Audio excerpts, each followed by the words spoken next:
Hi, my name is Cara from Talk, Eat, Play, Grow.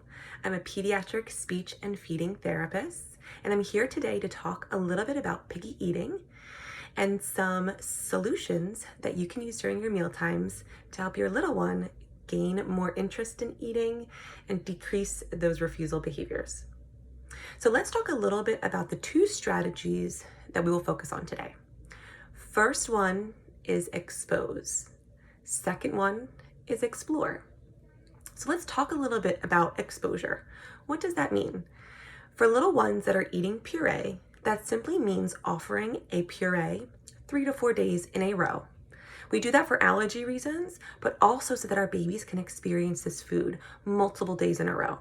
Most babies, when they start eating puree, don't like it. So we want to give them ample opportunity to not just experience and taste this food, but to smell it, to see it, to feel it. And they can really get exposed to this food multiple times in a row. We will see an increase in interest if we give them that time. So if your little one refuses right away, don't worry. Continue to offer that same flavor multiple days in a row to give them that ample time to get acquainted with that new flavor. For kids that are older and we're eating more solid foods, exposure simply means the same thing. If we give a child broccoli one day and they refuse and then we never give it again, that food is not even in their mind again. And also we're building a behavior. If they refuse that broccoli and it never gets seen again, they say, well, that worked last time. If I just say no, I won't see that food again. So it's our job as parents to continue to expose them to this new food or a non-preferred food multiple days in a row or multiple days throughout a week. The goal is that with this exposure, our children will become more comfortable with the food. They'll say, hey, I've seen that food before. Oh, I've touched that food before. Hey, I've smelled that food before. I know what that is like. And they'll feel more comfortable going in and taking a taste.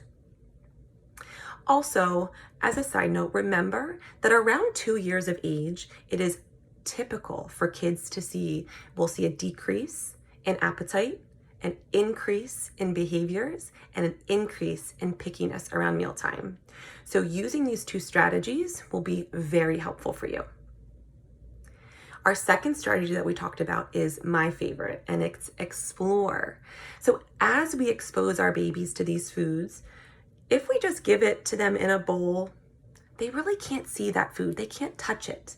They can't smell it and experience the food fully themselves. They don't know what's in that bowl. So they don't really know how to build trust with something that they can't really see.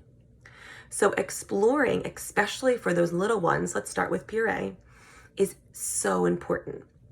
How do we help with exploration with purees? Put the purees right on the tray. Okay, so instead of having it in the bowl, you're just going to put it all over that tray so they can use their hands. And as we know, little ones, what do they do with their hands? They're always in their mouth. So they can touch and feel this food and experience it for themselves.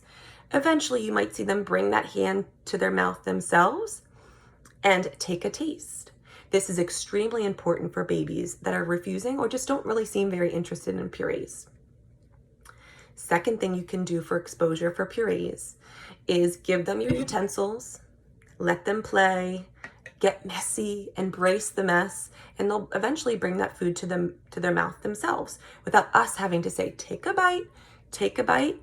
We want to take the pressure off and allow ample time for play with this food. The next strategy to use for exposure with purees is actually taking some of their favorite toys and getting them involved in mealtime. We know young babies, especially around that time we start purees, around 6 to 7 months, love to put everything in their mouth. Hands, toys, you name it. So why not use something that they're comfortable with, maybe like a favorite teether toy, and involve that in mealtime? They might refuse some puree from a spoon, but hey, now that their favorite Sophie toy has some puree on it, they might bring that to their mouth instead. Again, taking something they're not comfortable with, adding something they are comfortable with, and allowing them some independence and some play. When we think about solid foods, this is where the fun really begins. Exposure is, again, how we offer that food multiple days in a row. And then we do exploration with our solid foods. And that means getting creative, getting silly, and allowing ample time for food play for our older kids as well. If your child really does not like hummus and we really want to add that healthy food into their diet, if we add that in a mealtime and tell them, eat, you'll like it, most likely it won't work. So what we want to do is to create a positive, fun mealtime environment and a little bit of play too. So why not take some crackers with some hummus and build a cracker hummus tower? Who can make it the biggest? Most likely your little one, again, with that exposure and exploration, will build trust with this food. Hey, this hummus isn't so bad. I'm actually having some fun. I might feel most comfortable tasting it now that I've been able to play with it. I've gotten it on my hands. I've been able to smell it and see it.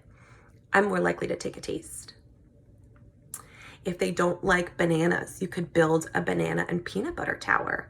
You could build a meatball snowman, stack those meatballs up and use the cheese as the snow. Thinking outside the box and creating a positive, fun environment around these foods that might give these kids a little bit of anxiety or fear so that we can lessen the refusal behaviors and increase their interest. So big takeaways: when you have a picky eater, no matter what the age, first think about exposure, frequently offering the food so that they can see and experience it more often. Number 2 is explore. Have fun with the food. Take the pressure off. You have to eat this, and say, let's build a tower. Let's have some fun. Your little one will most likely build trust with that food and trust with you if they can just have some fun and experience the food without the pressure to eat. Hope you guys have a great mealtime, and don't forget to follow me over at Talk, Eat, Play, Grow for more picky eating tips, as well as other feeding tips and speech and language tips as well. Bye.